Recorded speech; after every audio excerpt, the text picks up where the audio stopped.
আসসালামু আলাইকুম। সবাই কেমন আছেন? আশা করি আল্লাহর রহমতে আমার কাছেও দূরে যে যেখানে আছেন সবাই ভালো আছেন, সুস্থ আছেন। আলহামদুলিল্লাহ, আমিও আপনাদের দোয়ায় ভালো আছি। তো আজকে আমরা ঢাকায় চলে যাচ্ছি। তো ঢাকায় যাওয়ার আগে আমার হাজব্যান্ড মাগুরা পলিটেকনিকে একটু নেমেছে, সে একটু কাজ আছে তার এখানকার প্রিন্সিপালের সাথে। সেজন্য আমরা ভিতরে এসে বাচ্চারা এই মাঠটাতে খুব মজা করছে। ওরা বলছে আম্মু আমরা গাড়িতে বসবো না, আমরা একটু বাহিরে খেলাধুলা করব। তো আমি বললাম ওকে ঠিক আছে, তো নামো। এই যে দেখতে পাচ্ছেন, তো পলিটেকনিকের ভিতরটা খুবই সুন্দর, না আসলে বুঝতে পারতাম না। আমার ননদের মেয়ে আমাদের সাথে ঢাকায় যাচ্ছে, আর এই যে আমার দুই মেয়ে, আর এখানে ছেলেটা দৌড়াদৌড়ি করছে। তো প্রায় 1 মাস দেশে এসে বেড়ানো হলো, 1 মাস শেষ, এবার ঢাকার উদ্দেশ্যে রওনা দিচ্ছি। এসেছিলাম আসলে অনেক বড় একটা বিপদ হয়েছে আমাদের জীবনে। তো আসলে আমার মেজ ভাসুরের বড় মেয়েটা মারা গিয়েছিল, যার জন্য হঠাৎ করে গ্রামে আসা। আসলে এতটা কষ্টের কথা আমি যে কিভাবে বলবো, যার জন্য আমি বলার মতো শক্তি পাচ্ছিলাম না। তো আজকে বললাম, এই শোকটা আসলে সহ্য করা যায় না।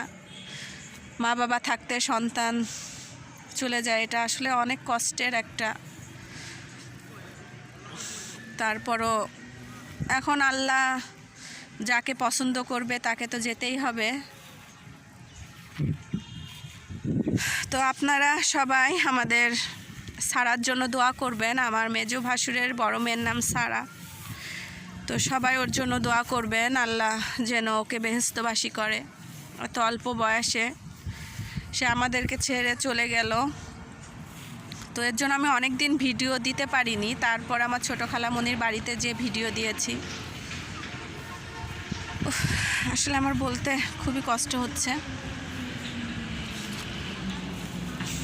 যে আমার হাজব্যান্ড একটু বের হয়ে আসলো, বাচ্চারা যে বাবার কাছে দাঁড়িয়েছে, প্রিন্সিপাল সাহেব এখনও আসেনি, যার জন্য একটু বের হয়ে আসলো। আজকে শুক্রবারের দিন, তারপরও স্যার যে ওকে একটু সময় দিয়েছে কিছু কাজের জন্য। আর আপনারা তো জানেনই আমার হাজব্যান্ড ইঞ্জিনিয়ার, তো এখানেরই কিছু কাজের জন্য এসেছে।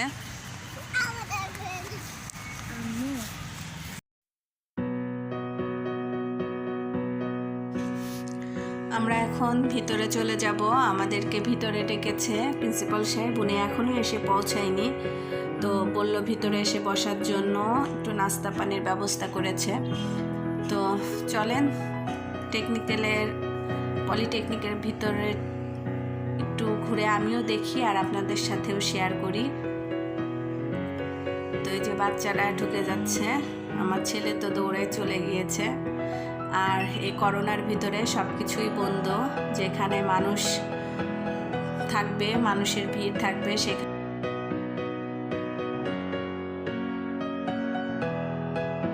তো বিশাল বড় বিল্ডিং খালি, আর অনেক জায়গা নিয়েই এই মাগুরা পলিটেকনিকটা তৈরি হয়েছে। তো ভিতরে চলে আসলাম।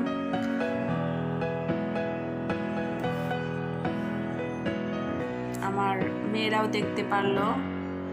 আসলে ঢাকায় চলে যাব, তো একই সাথে বের হয়েছি। ওর বাবাও কাজটা সেরে নেবে আর আমরাও গাড়িতে বসে থাকবো। বলল যে বেশি সময় লাগবে না, কিন্তু স্যারের আসতে একটু সময় লেগেছে, কারণ তার মা অসুস্থ ছিল, তাকে ডাক্তার দেখিয়ে তারপর সে এসেছে, তো যার জন্য একটু লেট হয়েছে। তো মায়ের উপরে তো কিছু নেই, আগে মা, আর মা সুস্থতাটাই আসল।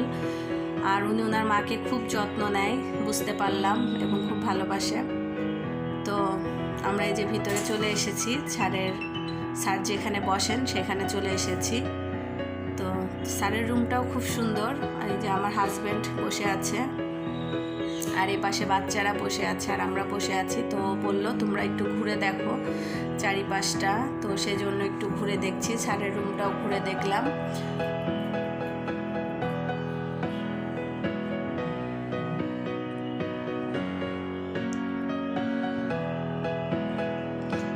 বাচ্চারা এখানে বসে আছে, ওরা সবাই চুপটি করে। ছেলেটা একটু ডিস্টার্ব করছিল, কেননা ও তো বুঝতেই পারছেন ছোট মানুষ।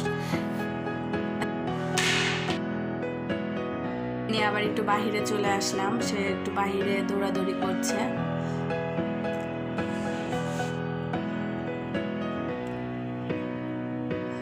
এই যে স্যার চলে এসেছে, বললো আমরা নাস্তা করেছি কিনা, তো বললাম যে হ্যাঁ আমাদের নাস্তা খাওয়া শেষ। তো সেও আমাদেরকে বিদায় দিচ্ছে, আমরা এখন চলে যাব, ওর বাবার কাজ শেষ। তো সবাই বের হয়ে যাচ্ছি আমরা। স্যারের সাথে কথা বলতে বলতে ও বের হয়ে গেল, আমাদের গাড়িও চলে এসেছে, গাড়িতে ঢুকে পড়লাম। এখন গাড়ি ছেড়ে দেবে, বিসমিল্লাহ বলে ঢাকার উদ্দেশ্যে আমরা রওনা দিলাম। তো সবাই দোয়া করবেন আমরা যেন ভালোভাবে আমাদের গন্তব্যস্থানে পৌঁছাতে পারি। এই যে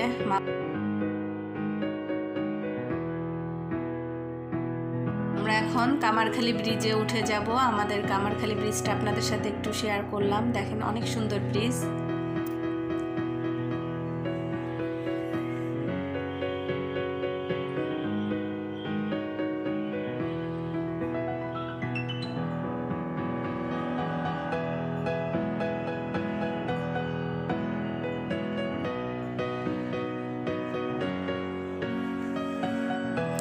এবার চলে আসলাম বাগাট দধি ভাণ্ডারে, এখান থেকে দই কিনবো আর কিছু মিষ্টি কিনবো। এখানকার মিষ্টি আর দইটা খুবই মজার, ওর বাবা গ্রামে আসলে এখান থেকে কিনে নিয়ে যায়, তো আমিও এখান থেকে নিয়ে গেলাম।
ফেরিঘাটে চলে এসেছি আমরা, এখন ফেরিতে উঠব। তো অনেক ধুলা এই জায়গাটা, খুবই ধুলাবালি। আর আমাদের গাড়িটা বেশিক্ষণ সিরিয়ালে ছিল না, কেননা বাসে গেলে অনেক সিরিয়াল ধরতে হয়। তো আল্লাহর রহমতে নিজেদের গাড়িতে যাওয়ার জন্য এতটা সিরিয়াল ধরতে হয় না, ছোট ছোট গাড়িগুলো ছেড়ে দেয়। তো আমরা খুবই তাড়াতাড়ি ফেরিতে উঠতে পেরেছি, আমাদের বেশিক্ষণ লেট করতে হয়নি। তো গাড়িটা সাজানোর জন্য একটু অপেক্ষা করতে বললো, বাসটা উঠাবে, যার জন্য একটা সিরিয়াল থাকলে ভালো হয়। তো এক পাশে দুই পাশে ছোট গাড়িগুলি দেয় আর মাঝখানে বড় গাড়ি। তো আমরা ফেরিতে উঠে পড়েছি, উঠে একটু ফ্রেশ হওয়ার জন্য ওয়াশরুমে যাব, উপরে বাচ্চাদের নিয়ে উঠলাম, নিচে আর একটু বাচ্চারা বললো আম্মু চলো একটু ছাদে যাব। তো ফেরির ছাদে এসেছি, দেখেন কত সুন্দর নদীটা দেখতে দেখা যাচ্ছে, খুবই সুন্দর লাগছে। চারিদিকে খালি নদী, বিশাল নদী, আর কুয়াশা পড়ে যাচ্ছে, সন্ধ্যা হয়ে আসছে প্রায়। তো আমরা ফেরি থেকে নামার পরেই মাগরিবের আজানটা দিবে।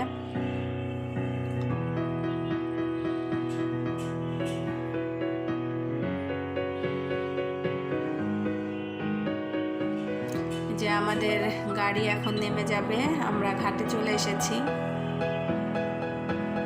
আবার বিসমিল্লাহ বলে ঢাকার উদ্দেশ্যে রওনা দিলাম। আমরা এপার থেকে আবার ফেরির থেকে নেমে পড়লাম এপারে এসে।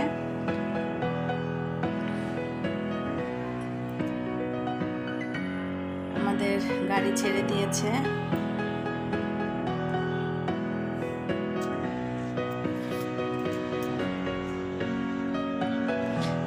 আমার ভিডিওটি যদি আপনাদের কাছে ভালো লেগে থাকে লাইক কমেন্ট শেয়ার করবেন, সাবস্ক্রাইবের পাশে বেল আইকনটি ক্লিক করবেন। আর যারা এখনও আমার চ্যানেলটি সাবস্ক্রাইব করেননি প্লিজ আমার চ্যানেলটি সাবস্ক্রাইব করবেন, যাতে আমার পরবর্তী ভিডিওটি আপনাদের কাছে পৌঁছে যায়। আল্লাহর রহমতে আমরা বাসায় পৌঁছে গিয়েছি। এসেই পাখিদের দেখছি, অনেক দিন ওদের দেখিনি। তো আমার মিঠুও ভালো আছে, ওরাও ভালো আছে। মিঠুটা একটু শুকিয়ে গিয়েছিল, ও নানু বাড়িতে ছিল। তো এসে আমরা খাওয়া দাওয়া করে নিয়েছি। আম্মু খিচুড়ি আর মুরগির মাংস রান্না করে এনেছিল। তো খাওয়া দাওয়া করে ফ্রেশ হয়ে এখন 1 কাপ চা খাবো। আর এই যে বাটি ভরে খিচুড়ি এনেছিল, আর অনেক ক্ষুধা লেগেছিল, বাইরে কিছু খাইনি। আমরা বাসায় এসে খাওয়া দাওয়াটা করে নিয়েছি। আর আম্মু বলেছিল বাইরে কিছু খেও না, তোমরা বাসায় এসে খেয়ে নিও, তোমাদের জন্য খাবার নিয়ে আসবো। আর এখন চা খেয়ে নিব। তাহলে আজকের মতো আমি আমার ভিডিওটি এখানেই শেষ করছি। সবাই ভালো থাকবেন, সুস্থ থাকবেন এবং সাবধানে থাকবেন। আল্লাহ হাফেজ।